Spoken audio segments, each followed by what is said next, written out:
Ya kedengeran ya, kita kecipratan juga dosanya.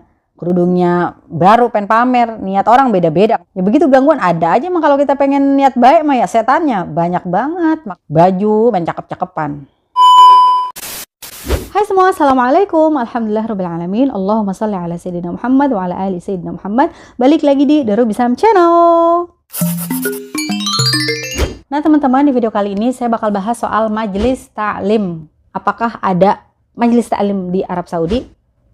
Jadi majelis taklim kayaknya udah kagak asing lagi dah di telinga kita ya kan. Majelis taklim itu kan yang biasa kita bilang kumpulan pengajian. Ada kumpulan pengajian bapak-bapak, ibu-ibu, bahkan remaja ya kan. Dan majelis taklim itu terdiri dari dua arti teman-teman. Majelis wa ta'lim. Majelis itu artinya tempat, dari isim makan yang artinya duduk, dari kata jalasa. Nah, kalau taklim itu dari kata alama yang artinya pengajaran. Jadi bisa dikatakan majelis taklim itu adalah tempat pengajaran untuk menuntut ilmu atau menimba ilmu. Gitu. Dan fakta menariknya nih teman-teman, majelis taklim itu cuma ada atau populer di negara kita doang, di tanah air kita doang. Gitu. Di negara lain mana kenal istilah majelis taklim. Jadi pada nanya, Mama Ruby, Kak, ini Arab Saudi perempuannya pada ngadain majelis taklim nggak? Ada pengajian nggak? Ada kumpul-kumpul kayak ibu-ibu di Indonesia kagak? Tiap Jumat, apa tiap Rebo, apa tiap Minggu? Itu banyak banget yang nanya kayak begitu. Kata saya, wah ini kudu dijawab ini mah. Ya, soalnya kan ya biar pada tahu juga gitu. Bagaimana perempuan Saudi kegiatannya sehari-hari gitu kan. Jadi nih teman-teman, di Arab Saudi itu bukan kayak negara kita. Banyak pengajian di mana-mana, bukan, beda banget. Jadi info nih teman-teman sebelum saya bahas lebih jauh ya. Jadi pemerintah Saudi itu dari dulu udah mempunyai peraturan. Yaitu apa? Nggak boleh sembarangan melakukan kegiatan dakwah Islam tanpa mengantongi izin terlebih dahulu. Jadi majelis taklim itu kan kegiatan dakwah juga kan. Jadi nggak boleh sembarangan melakukan semua itu di Arab Saudi. Maksudnya gimana Mama Ruby? Terus caranya bagaimana Arab Saudi mengatur itu semua? Jadi nih teman-teman, pemerintah Arab Saudi melakukan itu semua, salah satunya itu dengan cara memerintahkan kayak apa ya, kayak pengurus masjid, terus kayak pengurus perpustakaan.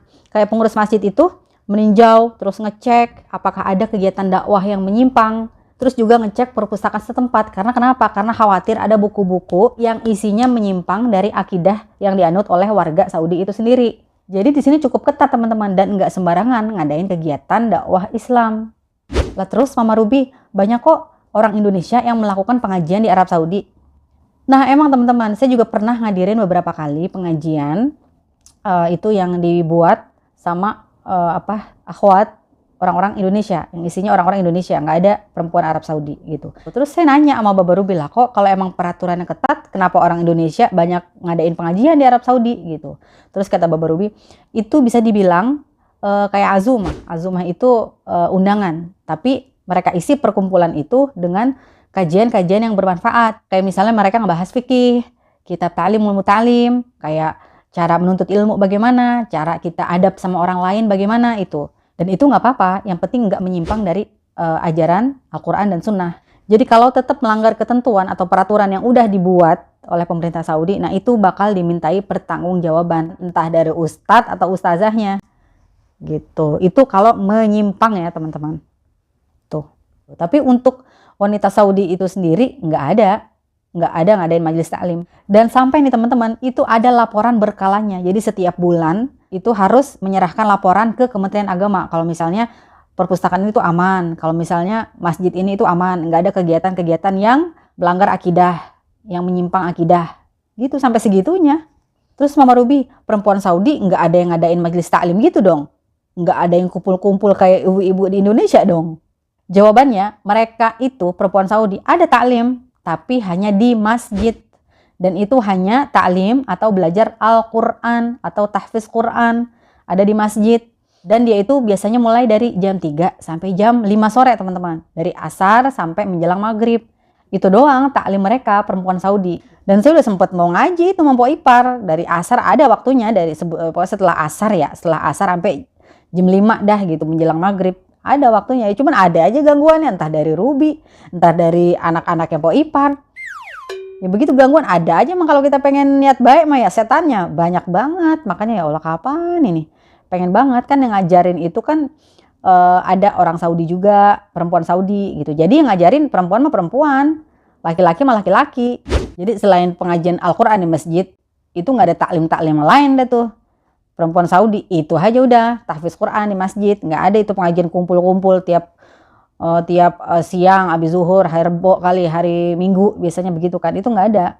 Kayak kita kan tiap hari Jumat ya habis sembahyang Jumat ada pengajian gitu. Pada kumpul-kumpul yang nggak tahu pada ngedengerin ustaz ceramah apa gibah. Kita kagak tahu dah tuh. Macem-macem orang kan ya, apa pengen pamer bajunya, apa pengen kerudungnya baru pengen pamer. Niat orang beda-beda ke majelis taklim. Makanya kadang saya mikir percuma juga dah. Ibu-ibu tuh kalau pada datang ke majelis taklim pada baju kudu pada ganti ya. Baju mencakep-cakepan. Ya, biasa begitu kan ya, pada ngibahin dan gibahin orang, gibahin tetangga. Itu dia kagak ngaji ngapa, sakit. Itu dia ngapa. Pokoknya ada aja deh diomongin ibu-ibu, ya Allah dah. Takutnya begitu doang gitu, perkumpulan, pengajian sih pengajian, cuman pada ngegibahin orang lah, sama aja, mendingan di rumah aja. Kita mah kagak mau ngegibahin orang, cuman orang di samping kita ngegibahnya ya kedengeran ya, kita kecipratan juga dosanya. Lah itu dia katanya ini begitu. Lah kita denger lah, iya itu. Lah kabar baru lah, kita ngerendah aja di hati gitu ya. Lah emang masa iya kita ngomong sama suami lah sama aja kayak begitu. Nggak ngedengerin, kedengeran lah sama aja dosanya. Mendingan kita di rumah aja ketahuan. Kita ngaji kayak zikir kayak gitu. Ngapain kalau ngaji cuma ngegibahin orang doang. Ya jadi saya sewot dah tuh ya. Habis bagaimana, kedek banget kalau ibu-ibu pada di belakang aja duduk. Agak mau di depan duduknya biar supaya kedengeran sama ustadznya ya. Ini pada di belakang, tahu-tahu pada ngomongin orang kerjaannya. Dahai. Jadi udah kita balik lagi nih ke pembahasan. Jadi wanita Saudi atau perempuan Saudi enggak ada yang namanya ngadain majelis taklim atau pengajian, kagak ada teman-teman. Lah jadi Mama Ruby, perempuan Saudi enggak pada belajar tafsir dong, enggak pada belajar fikih dong, enggak pada belajar hadis dong. Jadi teman-teman, warga Saudi itu mendapatkan ilmu itu semua waktu mereka di bangku sekolah. Gitu. Jadi dari TK aja di Saudi itu udah suruh ngapal hadis, udah disuruh ngapal Al-Quran. Itu TK teman-teman. Ruby, ya Allah berat banget. Kayak pelajaran saya SMP sanawiyah itu Ruby hadis. Berapa hadis udah diapal, Masya Allah tabarakallah. Jadi di sini emang digembleng bener-bener agamanya. Kata saya lah ini pelajaran gua waktu sanawiyah gitu. Jadi gimana pelajaran ibtidai, gimana pelajaran sanawiyah, gimana pelajaran aliyah gitu. Oh iya, jadi kalau di sini itu ibtidai, SD bilang ibtidai. Terus kalau SMP bilangnya mutawassit. Terus kalau aliyah, kalau SMA dia bilangnya sanawiyah gitu, sanawi. Lah terus perempuan Saudi ngapain aja di rumah Mama Ruby? Ya macem-macem deh teman-teman, sama kayak kita. Ada yang demenan nonton Korea, ada yang nonton drama Turki, drama Mesir, macam-macam. Dia paling demen drama Mesir, drama Turki, film India, itu paling kedemenan mereka itu orang Saudi, perempuan Saudi. Udah ada jadwal ya, jam 9 sampai jam 10 dijadwalin, mereka ada jadwal nonton film atau nonton drama. Kegiatannya begitu orang Saudi, ngopi, ngeteh, begitu aja udah, nyemil kue, kalau gahwa itu pakai manis-manis, kalau ngeteh ya pakai yang gurih-gurih. Ada aja dah pokoknya kegiatannya. Nggak ada yang namanya pergi arisan, pergi ke majelis taklim, pengajian Nurul Ihsan kali, kagak ada di sini mah. Tapi teman-teman selama saya di sini, yang ajibnya tuh mereka tetap ngobrol sama kita gitu. Tapi mereka apa? Megang tasbih. Apalagi yang udah perempuannya parubaya kayak Umi, adik-adiknya Umi itu ngobrol. Tapi tangannya tetap tasbih itu yang 100 isinya. Ada juga yang panjang gitu, isinya berapa. Dia ngobrol sama kita, cuma dia sambil nggak tahu zikir-zikir apa gitu. Mungkin subhanallah, walhamdulillah, wala ilaha illallah, wallahu akbar gitu. Tapi qomat kamit. Lah tapi ngobrol sama kita, kata saya dalam hati, lah ini orang nyambung kagak sih, dengerin kagak sih obrolan gua, tapi ngajak ngobrol ya. Tapi lidah, mulut qomat kamit, tapi nyambung.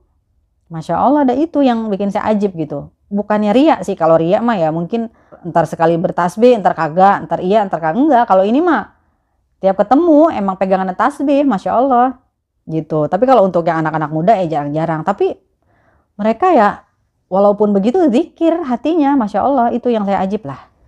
Perempuan Saudi walaupun enggak ada kegiatan apa-apa gitu, mau ngapain aja udah tasbih dipegang. Kalau enggak yang digital tuh, yang di sini, nah dia pakai itu gitu. Kalau Umi pakai yang tasbih biasa, sambil nonton sambil tasbih, sambil muter gitu tangannya begini. Bismillah. Subhanallah, subhanallah gitu. Saya nggak tahu dah tuh zikirnya zikir apa, nggak tahu dah. Masya Allah dah. Nah, jadi itu di Saudi itu nggak ada yang namanya perkumpulan, kumpul-kumpul kayak pengajian di negara kita Indonesia, kagak ada. Yang ada mah di negara kita doang. Ada pengajian Nurul Ihsan, Majelis Taklim Al-Hilaliyah. Itu di kampung saya itu ada, banyak banget. Ya Allah, rame banget dah. Emang kalau di kita mah ada. Yang kagak ada juga diada-adain di negara kita mah, Masya Allah. Terus juga sekali lagi nih, di pengajian di Saudi itu nggak boleh. Kalau kita perempuan yang ngajarin perempuan. Laki-laki yang ngajarin laki-laki, karena haram hukumnya laki-laki diajarin sama perempuan. Begitu juga sebaliknya, perempuan nih kita mamnu, haram di sini apa sih diajarin sama laki-laki, apalagi bertatap muka. Boleh kalau misalnya ustadznya di mana tahu, nah kita cuma ngedengerin suaranya ustadz, syekhnya. Kalau di sini kan bilangnya syekh, syekhnya ya di tempat laki-laki. Nah kita itu ada apa sih, ada kamar khusus, tempat khusus buat perempuan. Ada speaker di situ deh tuh. Nah, kita cuma dengerin doang. Nah, itu nggak apa-apa. Dan itu udah banyak terjadi di sini, teman-teman. Gitu. Tapi kalau untuk berhadap-hadapan, ini ustadz, kita kan begitu di Indonesia, di majelis taklim rumah saya juga masih begitu. Ini ustadznya kita bisa lihat, ustadznya mana sih itu? Kadang ustadznya pakai baju apa sih? Pakai sorban apa sih? Kayaknya lesu amat ustadz. Ya apa kita bilang begitu kan? Emang orang kita bisa lihat. Kalau di Indonesia begitu, beda di Saudi. Di Saudi mah kita nggak bisa ngelihat ustadz kita, syekh kita komat kamit, mulutnya nggak ada, cuman kedengeran doang dari speaker aktif gitu. Jadi teman-teman, sekian dulu video kali ini. Semoga bermanfaat pembahasan kita kali ini. Dan terima kasih yang udah pada nonton. Ila liqa, ma'assalamah.